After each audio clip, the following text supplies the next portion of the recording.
President Trump's massive roundup of the worst illegal immigrants ended for many in El Salvador, in prisons once the most dangerous on earth. This week, we go behind bars. We report from El Salvador, where a crackdown on crime transformed the prison system as well. We examine a new model for crime and punishment where prisoners earn their keep. America's shift in scientific methodology is leading to decreasing use of animals as test subjects. I don't believe God made these creatures on planet Earth for us to torture and abuse with all of the testing that goes on. And it turns out the animal testing is not a very good predictor of toxicity in humans. This week, a look at the new promise to take the suffering out of science.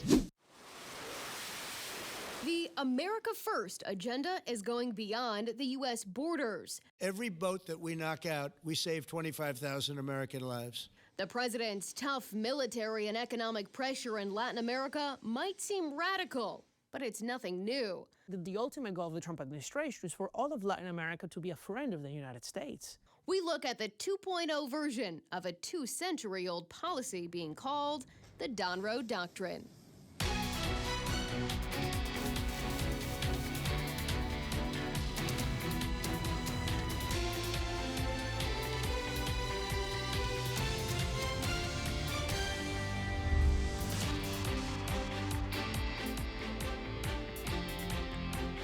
Welcome to Full Measure. I'm Sharyl Attkisson. You may have seen the viral video. Suspected illegal immigrant gang members rounded up in the U.S. and deported to El Salvador's infamous mega prison. But there's a much larger story in the Central American nation, a radical prison overhaul that supporters call revolutionary. Detractors criticize it as oppressive. It started after a bold crackdown on crime. Where El Salvador once held the record for murder rates, it now holds the record for population behind bars. At the same time, it's become the safest country in the Western Hemisphere. Today we ask, is El Salvador providing a blueprint for tomorrow's jails elsewhere, even here in the U.S.?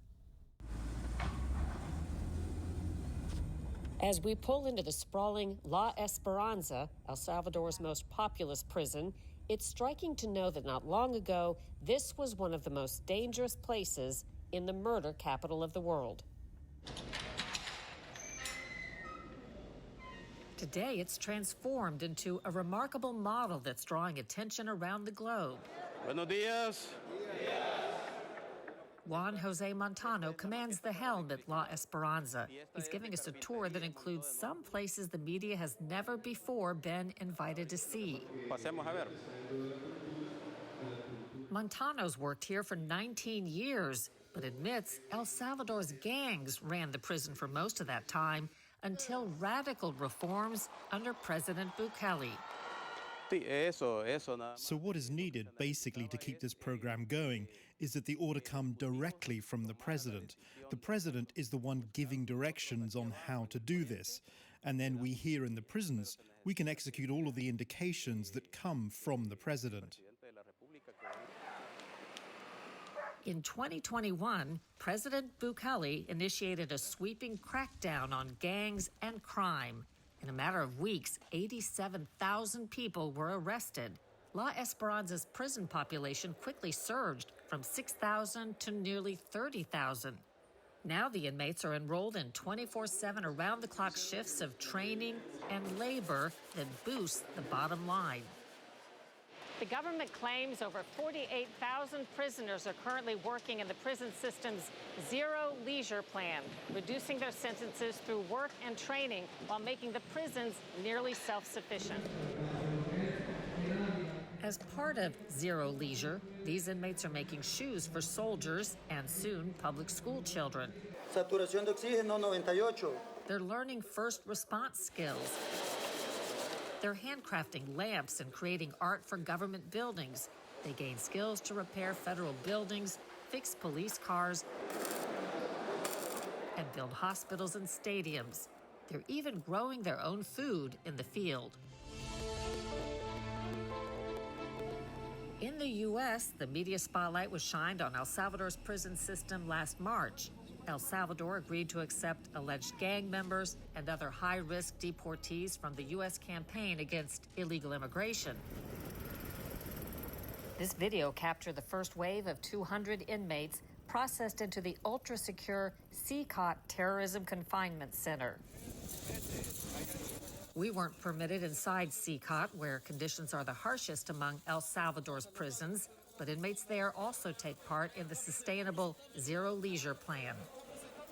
Can you describe contrast between what we see today and what this prison looked like 5-10 years ago? Pues hace 10 años. 10 years ago, you could see on all the alleys inside the prison a lot of graffiti, and there were a lot of illegal weapons inside. And also, there was a lot of trash inside. It was very much dirty. And there was a lot of traffic of forbidden objects and substances inside the prison. During our visit to La Esperanza, 30,000 inmates were under control with few visible guards among them, most of the officers we saw unarmed. There are critics. Human rights advocates say El Salvador's tough-on-crime sweeps have left some deprived of their civil rights and facing brutal conditions in prison unseen by the public. Claudia Ortiz is a lead opposition voice in El Salvador's legislature.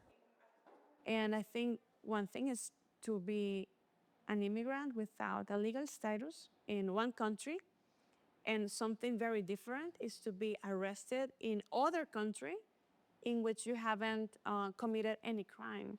So there aren't any laws in El Salvador that authorizes that, and it violates international law as well. Inmate Jose Correas Cardenas says he's appreciative of the Zero Leisure program, but told us he's been locked up here for more than 3 years, still not told exactly what he was arrested for. They told me that I was only supposed to be here 15 days, but it's been a long time. I haven't seen my parents, I haven't seen my kids, no contact at all. I mean, this is, how can I put it, not unnecessary. It's way too much. I mean, a lot of people that have done crime, bigger crimes or crimes that they've actually committed have gone out already. And we're still here waiting for our... We couldn't verify his story. Looking for the gangs member. But El Salvador's defense minister, Rene Moreno-Monroy, told me it's true that prisoners may not be told of their charges within the 72 hours called for under the Constitution. The legislature suspended those rules in order to enable the mass prosecutions. So, and there are many guys, so it was impossible. You don't have the infrastructure to do that also, with 87,000. the corruption of the judicial system. So it was impossible because we captured the guy, 72 hours, they were free again, and they continuing making crimes. So it was necessary to do a amendment of our law in order to have the time, the necessary time to present the charge of those guys. So it's not because we want to violate anything, but everything is legal because we were to the Congress request of the change, and it was approved. Meantime, El Salvador's self-sufficiency prison model is wildly popular among its citizens. So are the mass imprisonments, credited in part for plummeting crime rates. Homicides peaked at 6,656 in 2015, then fell to record lows in 2024, 114, on track for even fewer this year. Now some other countries are looking to El Salvador's model to address organized crime in their own cities while teaching prisoners skills and having them earn their keep. That includes Costa Rica, Ecuador, Peru, Chile, and Argentina. In the U.S., taxpayers spend $80 billion a year locking up 2 million prisoners. Some states are trying to address the escalating costs by experimenting with their own versions of self-sustaining prisons.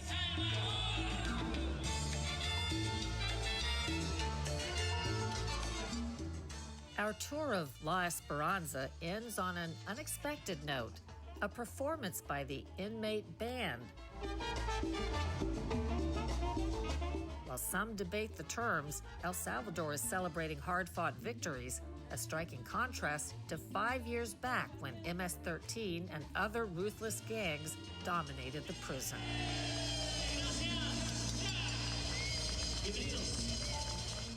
The popularity of El Salvador's tough-on-crime president is above 90%. Coming up next on Full Measure, dramatically less drug testing on animals.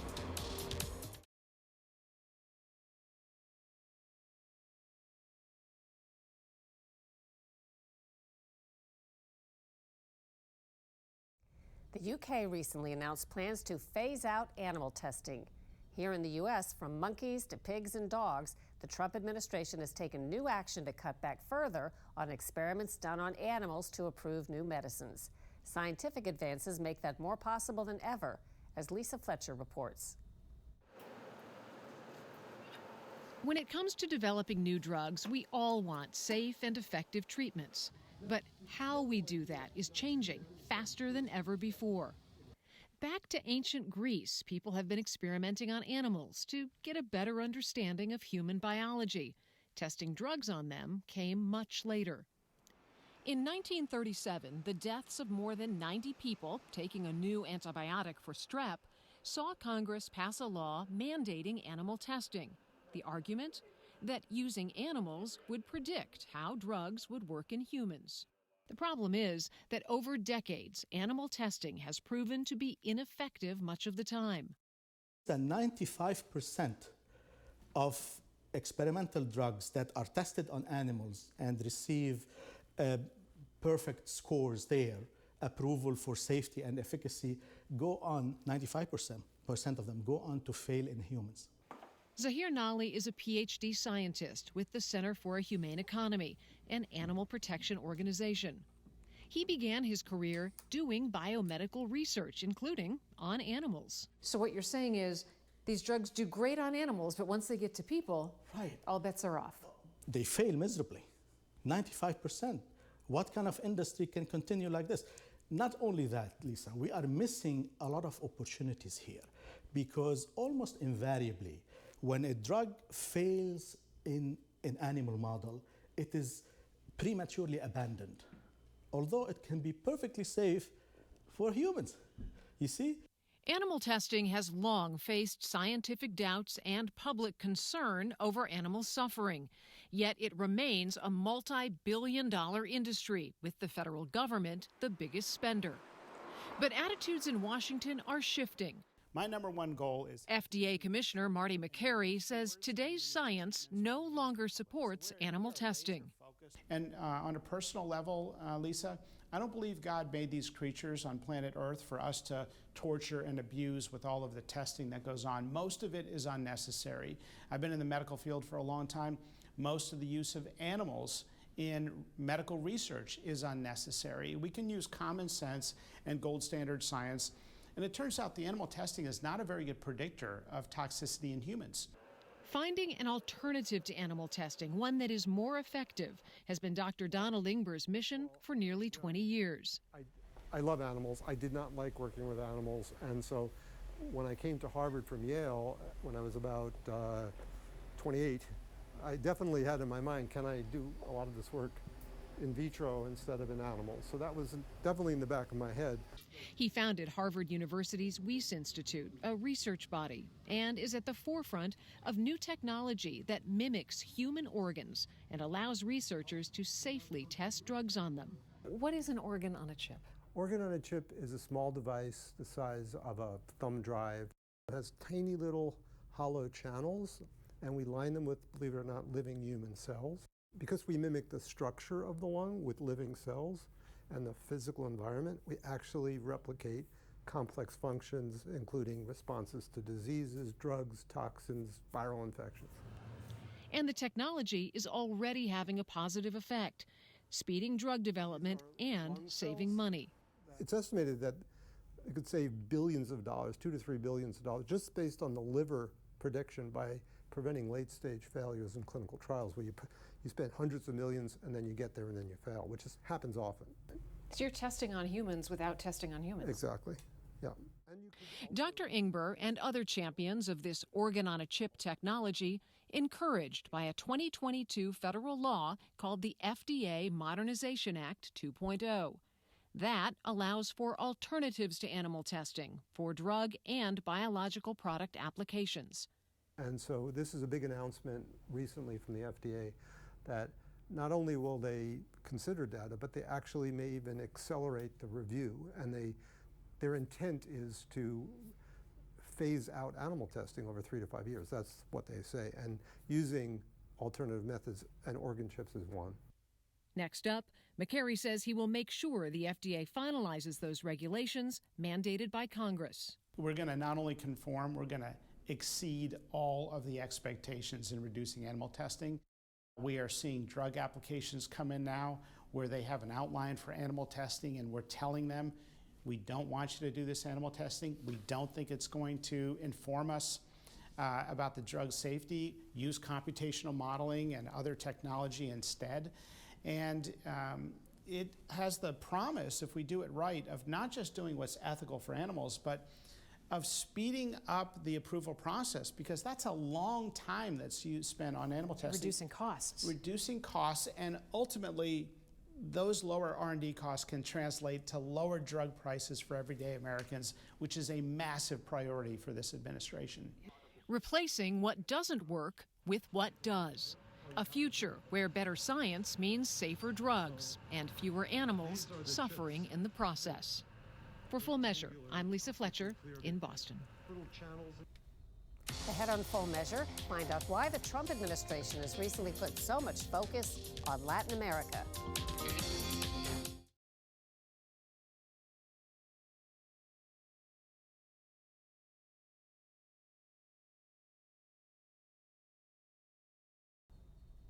From Venezuela to Colombia, President Trump has been putting focus on Latin America. Detractors criticize it as an effort to control the Western Hemisphere. Actually, say many experts, Trump is working to address and counter growing efforts by America's adversaries to gain inroads and control close to our home. Mackenzie Frost reports. Since September, the U.S. military has made 20 lethal strikes on alleged drug boats in the Caribbean and Eastern Pacific. At least 80 suspected narco-terrorists have been killed. In mid-November, the USS Gerald R. Ford, the largest aircraft carrier in the U.S. fleet, arrived in the region as President Trump continues his war against drug-running boats allegedly linked to Venezuelan gangs, including Tren de Aragua and Colombian cartels. The way you look at it is every boat that we knock out, we save 25,000 American lives. It's all part of Trump's plan to reshape the Western Hemisphere, similar to the historic Murrow Doctrine of then-President James Monroe in 1823 to keep European power out of the United States' backyard. The 21st century version, dubbed the Donro Doctrine for Donald Trump, also aims to manage influences in our own hemisphere, including China, which has built economic and political power in Latin America. On social media, War Secretary Pete Hegseth says the area is America's neighborhood and we will protect it. As Trump flexes America's might through tariffs and sanctions, trying to weaken the left-leaning socialist leader of Venezuela, President Nicolas Maduro, who has been indicted as a narco-terrorist in the U.S., the two leaders spoke by phone in late November. I wouldn't say it went well or badly. It was a phone call. At the same time, Trump is bolstering right-wing partners, including Argentina's president, Javier Milei, who has shifted his country away from China and is now receiving new financial support from the Trump administration. Daniel DiMartino is an economist born in Venezuela and now works in New York City at a think tank, the Manhattan Institute. He became a great ally of President Trump himself, right? Why? Because they were both fighting similar forces, and he's explicitly pro-American. Treasury Secretary Scott Bessent argues getting more involved in Latin America will help the United States in the future. We have a generational opportunity in Latin America to create allies. I think that the ultimate goal of the Trump administration is for all of Latin America to be a friend of the United States, a very close ally. For this to be a one united hemisphere in, conservatism, in freedom, in law and order. What does that do for the United States? I mean, where does illegal immigration come from? Mostly from Latin America. So you have less illegal immigration, which also means, less crime, less drug trafficking.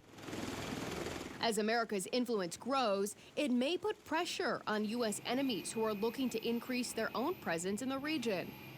Venezuela has cozied up to China and Russia in the past. The infiltration has included an Islamic extremist group, Hezbollah. Iran has been operating in the tri-border area between Brazil, Paraguay, and Argentina for many decades. Hezbollah is there, and that's why I think President Trump is so interested in protecting the Western Hemisphere, creating this barrier, which is the Atlantic and the Pacific Ocean, from our enemies. Other presidents have attempted to do similar things in terms of putting Latin America in some sort of focus. Have there been any success?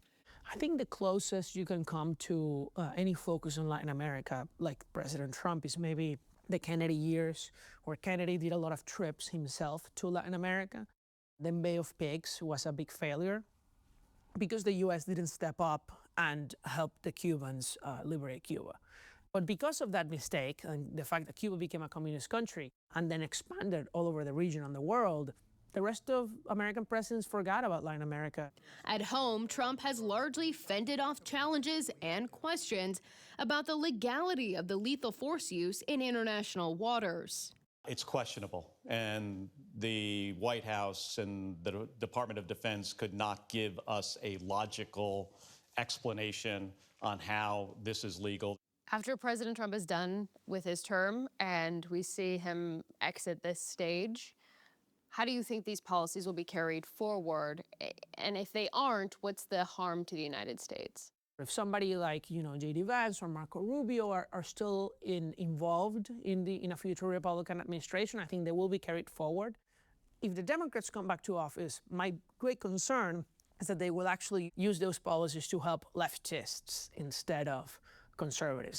As the president evolves his America First agenda, the challenge is whether a policy that stood the test of 2 centuries can adapt to a rapidly changing world. For Full Measure, I'm Mackenzie Frost in New York City. And after a break, what's ahead next week on Full Measure?